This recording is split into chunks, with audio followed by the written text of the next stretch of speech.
Today is Sunday, May 17, 2020. I'm Lights Camera Jackson. Welcome to LCJ Live. Coming up, I'll remember Fred Willard, the iconic actor who passed away at the age of 86.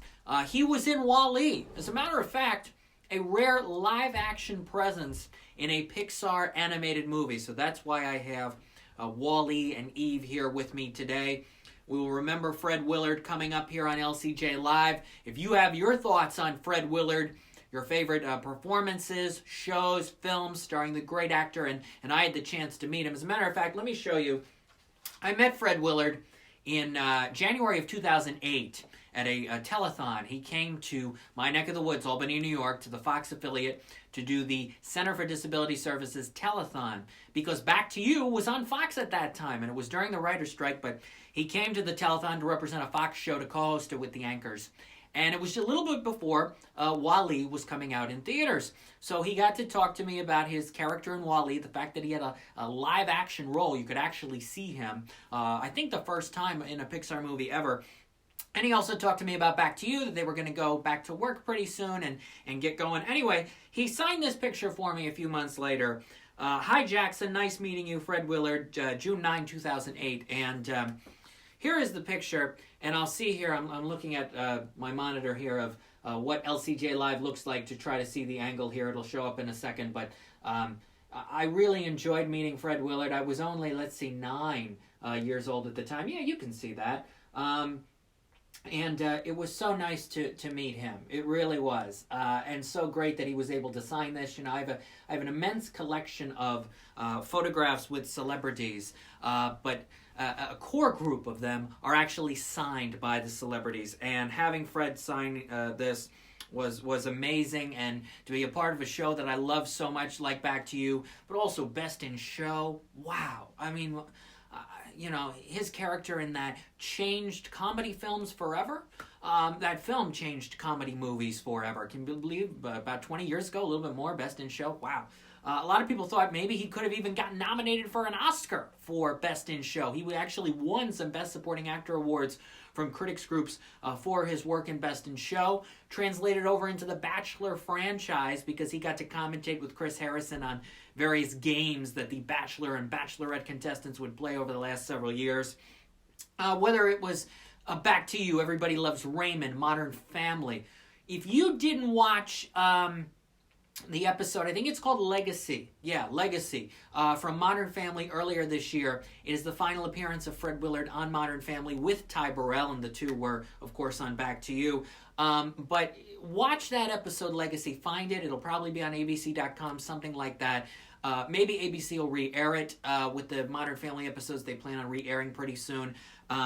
Legacy. It is what a goodbye for Fred Willard, and some really funny and sweet emotional scenes with him and Ty Burrell. So I thank Fred Willard very much for being a part of my TV life and my real life by meeting him. He talked about last year when he was on the Back to You podcast, which I was so honored to have him on the Back to You podcast last year. Episode 3, The First Supper. If you want to look that up, please listen to it, because it's a great conversation with Fred Willard about the show and about his career. He remembers the trip to Albany. He remembers the private planes that he took that year. He remembers commentating and announcing the starting lineups at the World Series, and being at the Super Bowl, and lots of other things for Fox that year, because Back to You was on Fox, and he played the sportscaster Marsh McGinley, so he got to do a lot of sports commentating. I listened to the interview again yesterday, and he brought up some interesting things about how he never wanted his own show. He thought even, you know, if he had his own show, let's say for 7 years, the Fred Willard Show, whatever, and then it ended, people thought, oh, maybe he's washed up, he can't do something again. He never liked the idea of having his own show, but rather being a core part of an ensemble piece, an ensemble comedy, something like Back to You, something like Modern Family or Everybody Loves Raymond. He very much preferred that. He enjoyed his time working with Kelsey Grammer, Patricia Heaton, Ty Burrell and Josh Gad. Josh Gad even posted yesterday on Twitter and Instagram that Fred Willard came to his wedding. Fred Willard called him. Fred Willard was so supportive to him during that year of Back to You, which was Josh's first show, is one of his big breaks here in his career, and how Fred Willard was just so nice and incredibly warm to him. And he was incredibly nice and warm to me. I remember this from 12 years ago, meeting him at the telethon. So thank you, Fred Willard. What a life, what a career. Watch Best in Show, watch Legacy, watch Back to You if you can find it, because my gosh, everybody on that show was so funny and so good.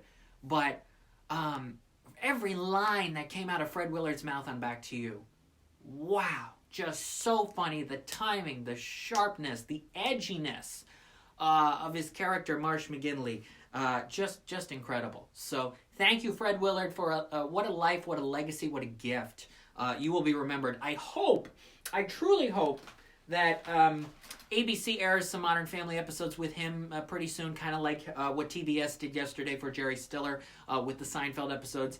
And I also hope that maybe people will really discover Back to You during this time and the talent. Fred Willard was on all 17 episodes of Back to You. He had great moments in all of the episodes. I hope people watch the show, find the show, and watch his talent, because, wow, so funny on that show. Bob Hall, Fred was great on Modern Family. Glad he got to enjoy that in his late in his career. Yeah, this episode, Legacy, I hope ABC puts him up for Best Actor in a Comedy Series Emmy consideration, because it's worth it. Absolutely worth it to do that. So I really hope so. If you've got more favorite shows and movies with Fred Willard, comment here right now on LCJ Live right now.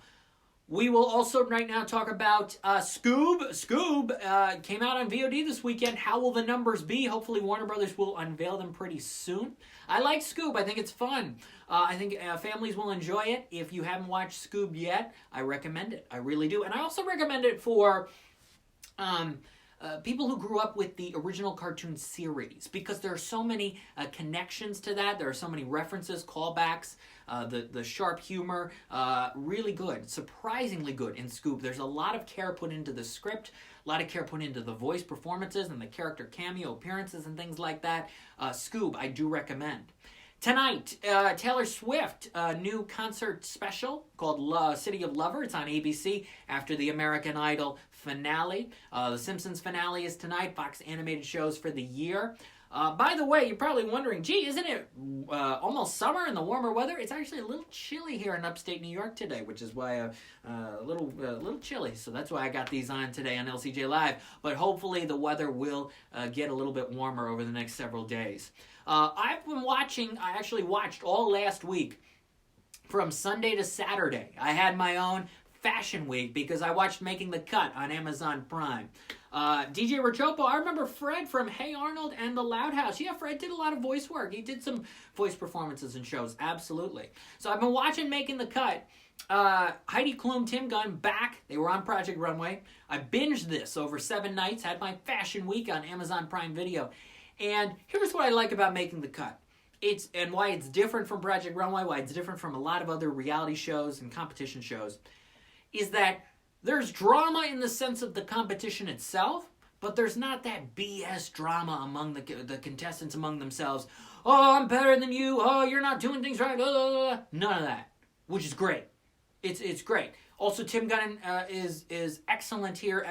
Even more of a presence here than he had on Project Runway. He and Heidi are equals, and some would say Tim is actually passes her in terms of a lot of things on Making the Cut. They do a lot of fun vignettes together, whether they're in Paris or Tokyo or New York City. If you're a fan of Project Runway, you will like this. If you're not a fan of Project Runway and you're coming to this out of curiosity, I think you'll enjoy it as well. Naomi Campbell, Nicole Richie are a couple of the judges. The challenges are good, and the work from the designers gets better and better over the course of the 10 episodes. You can binge this in about 10 hours. Making the Cut on Prime Video, I do recommend. If you need a new binge over the next week or so, and you haven't checked this out yet, all the episodes are up there. Go one to the other. Enjoy Making the Cut on Amazon Prime Video.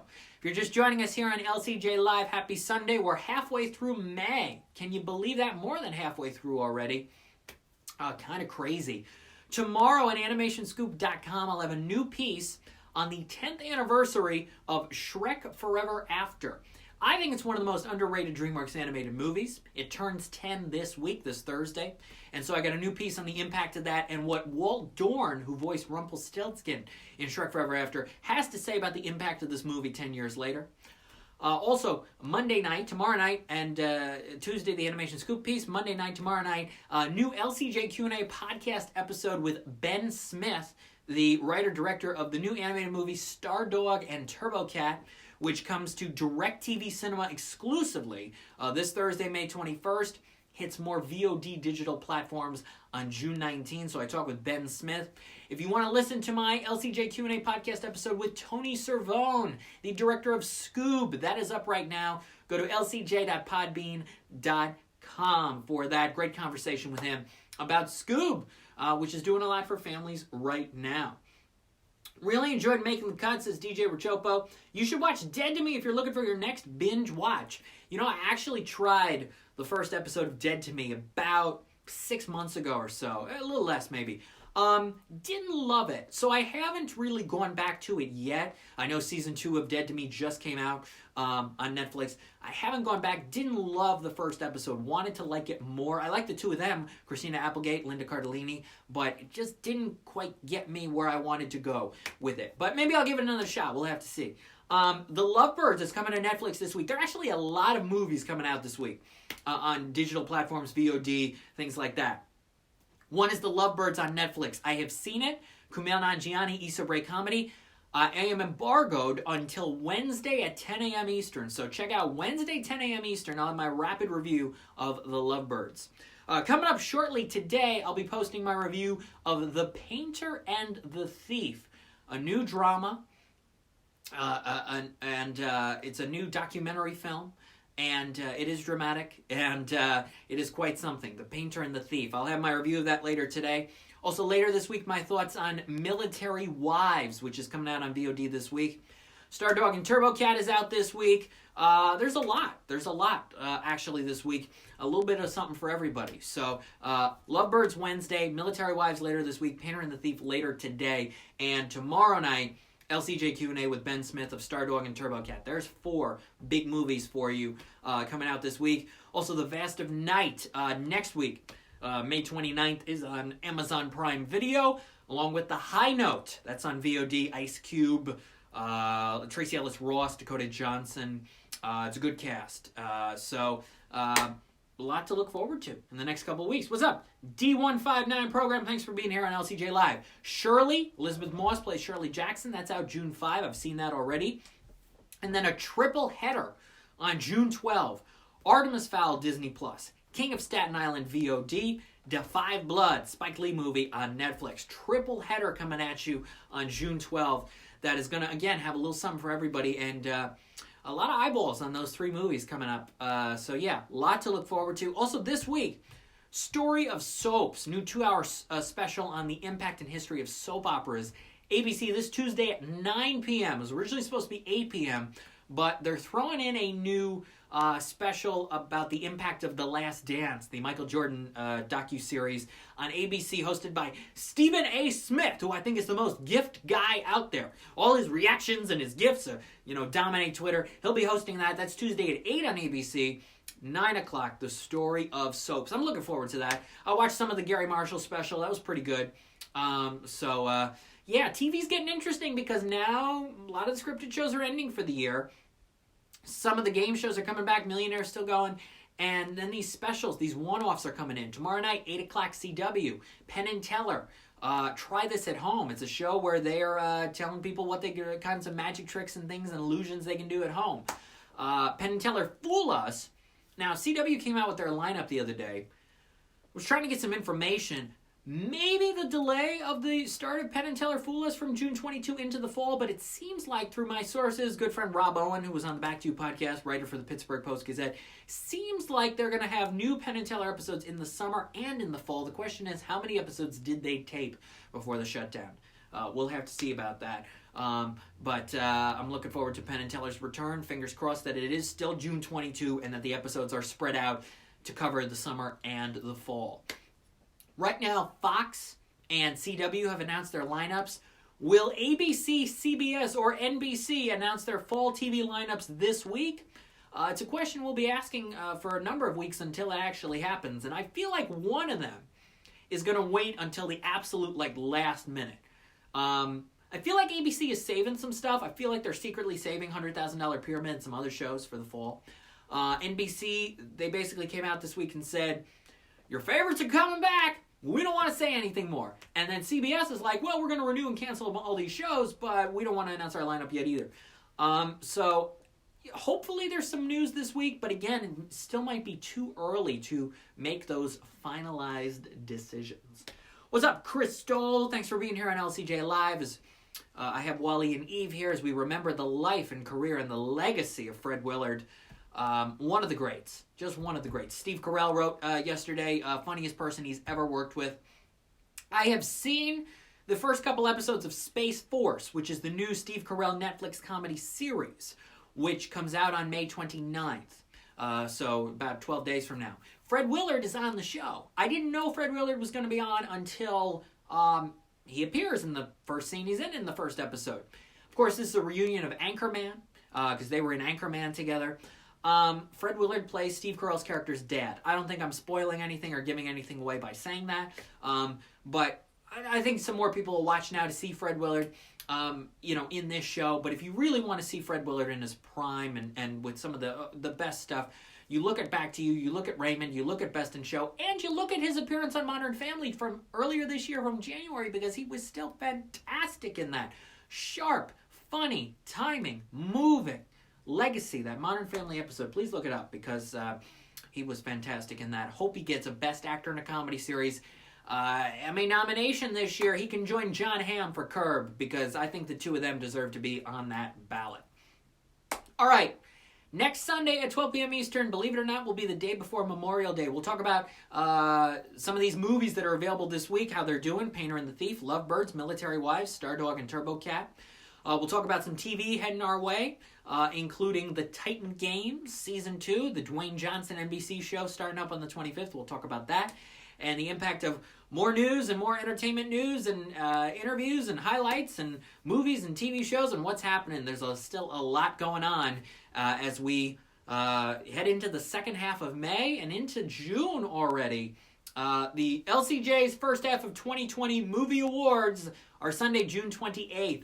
Any movie released streaming, cable, TV, in theaters, VOD, whatever the case may be, all equal playing field, and they will be honored with the first half of 2020 movie awards Sunday, June 28th. So look forward to that. But in the meantime, follow me on Twitter at LCJ Reviews, Instagram at LightsCamJackson, and the website is lights-camera-jackson.com. Follow the Back to You podcast on Twitter at BackToYouPod. The link is right there to the episode with Fred Willard from last year. Episode 3 of the Back to You podcast, The First Supper. We had a great 23-minute conversation about his career, and Back to You is the majority of that, but also some highlights of working with Jimmy Kimmel and Best in Show and Wall-E and Modern Family and The Bachelor. There's a lot of stuff we talk about, so please listen to that. Thank you, Fred Willard, for all that you did. Your legacy will live on, and I'll see you back here next Sunday for more LCJ Live. Bye-bye, everybody. Thank you so much for watching. Stay well, stay safe, stay healthy, stay positive. Bye-bye.